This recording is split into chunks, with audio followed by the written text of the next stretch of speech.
Hey, what's up guys, TotallyDubbed here, and today I'm doing a video review for the BenQ GL2580HM. That is a brand new monitor that hasn't actually been released just yet, but when it will be, it'll be found for £150. Now, the specs of the monitor are pretty basic. It's a 24.5-inch monitor that runs at 1080p at 60Hz natively.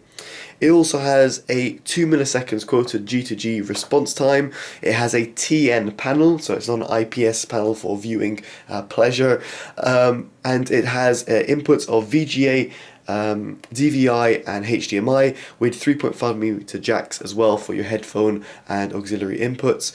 And also it comes with eye care technology, in other words, flicker-free technology for you to view it for a longer period of time. Now the monitor, let's just quickly go with the build quality before I go into the picture quality. The build quality of the monitor is actually relatively good. It can't be height adjusted, but it can be tilted pretty to extreme angles. It's got a beautiful low bezel design, which means that it doesn't sit massively on a desk or take too much of your desk space, and allows you to concentrate purely on the screen itself rather than the bezels that are around it, something that's pretty rare for a monitor at its price range. So the build quality of the monitor is very good given the price of the monitor. I don't really expect something to be overly fancy, but the low bezel design is a definite plus and is fantastic by BenQ. The stand at the bottom is made out of plastic and it's rock steady, and doesn't mean that the stand makes the monitor shake in any sort of way. Now moving on to the on-screen display, it's very simple to operate. You operate it via the 4 buttons which are found underneath. I just reduce the EV of my camera so you guys can see this, and I just zoom in, you guys will be able to see the OSD. Now going through the OSD, it's pretty complete. You've got everything over here that you'd expect. Through to your picture settings, you've got brightness control I've got on 97. You can adjust that for your room. I must say it goes pretty bright in a sunlit room, so I wouldn't have any problems with that. In terms of its color temperature, I've put it on user define, and I've got R as 97, G as 99 and B as 100, as that's what I felt gave the best results. You've got hue, saturation, and also AMA, which I'll get into in just a bit with the gaming section, which I've put on premium, which is actually very impressive for the monitor. In picture advanced mode, you've got picture modes, which I've got on user, display mode, which you can change with the aspect ratio, and the HDMI RGB range.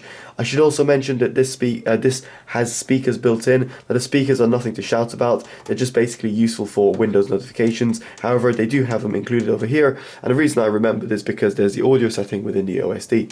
Finally, the system settings, you can customize the 3 hotkeys over here, and you can go through various other settings such as auto switch in terms of input and your auto power off. So the OSD is complete and it's got everything that you'd expect.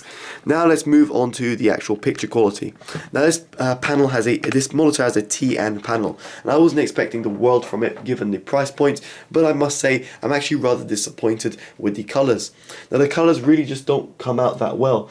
In this image, for example, I felt that the image is washed out with colours not being too accurate. For example, the greens over here, or even the sun coming out. When you go at more extreme angles, so if you look at the monitor at a different angle, you might even see it in the on the camera there, colours do shift quite a lot, so you're going to really have to sit pretty straight on. Given the size of the monitor, it's not going to be a massive problem, but it's something I should mention because if you look at the monitor from the side, you're going to notice a massive color shift. Now this is a problem with TN panels generally speaking, however this monitor specifically has got it pretty badly. Now going through different images, I'll just go and comment through the colors.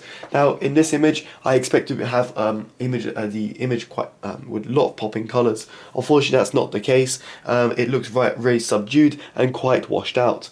However, on the plus side, I felt that the color accuracy is relatively accurate for a TN panel. So even though I do criticize it for not being totally accurate with the greens where I showed you in the first image, I still think it does a decent job for a TN panel.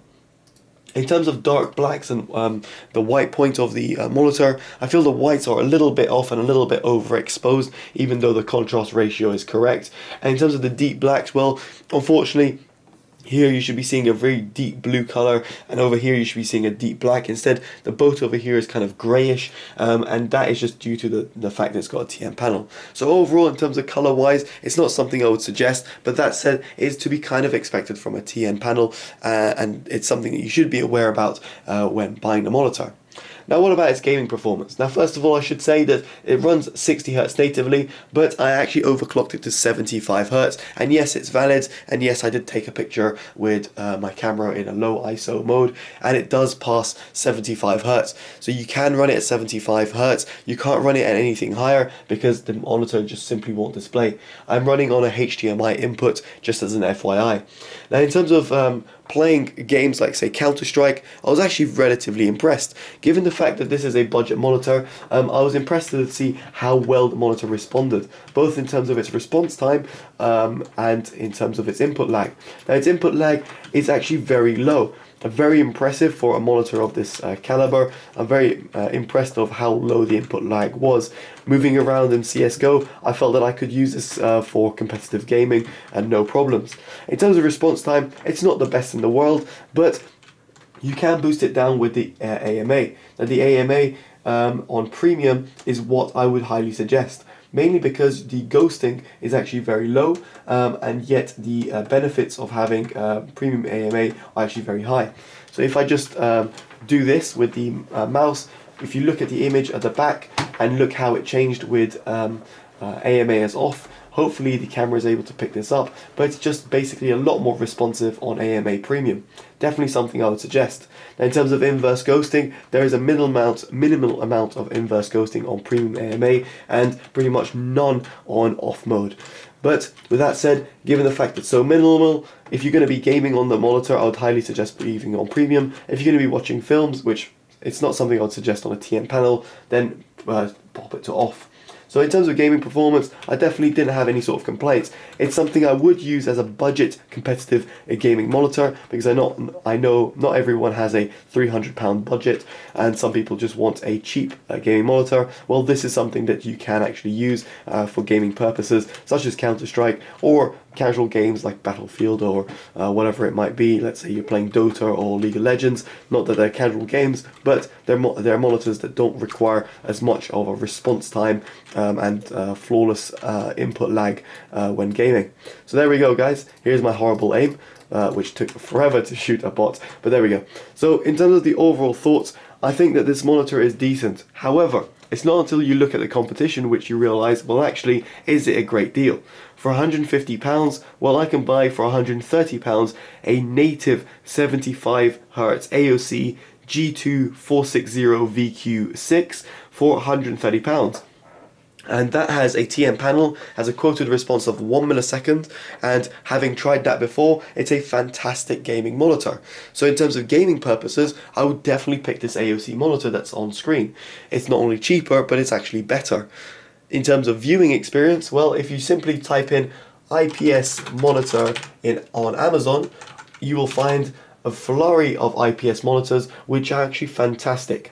They're not only cheaper yet again than this BenQ monitor, but then they also offer a lot better picture quality. Okay, they're not going to be the best in the world, but some of them out there are actually very impressive. Make sure you check through reviews, including user reviews, but there's a few in here which are actually really impressive, even from BenQ themselves. And if you're going to be looking at images and videos, I would highly suggest an IPS monitor over a TN panel. If you're interested in gaming at a cheap price, then you should look at a TN panel.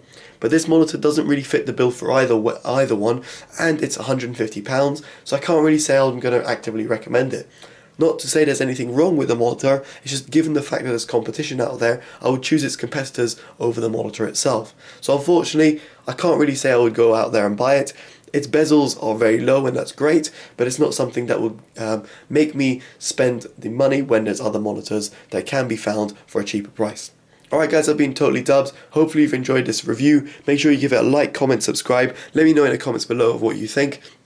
And definitely let me know what you would buy for under £150 for either photo viewing, video viewing, or gaming. Alright guys, take care. Bye bye.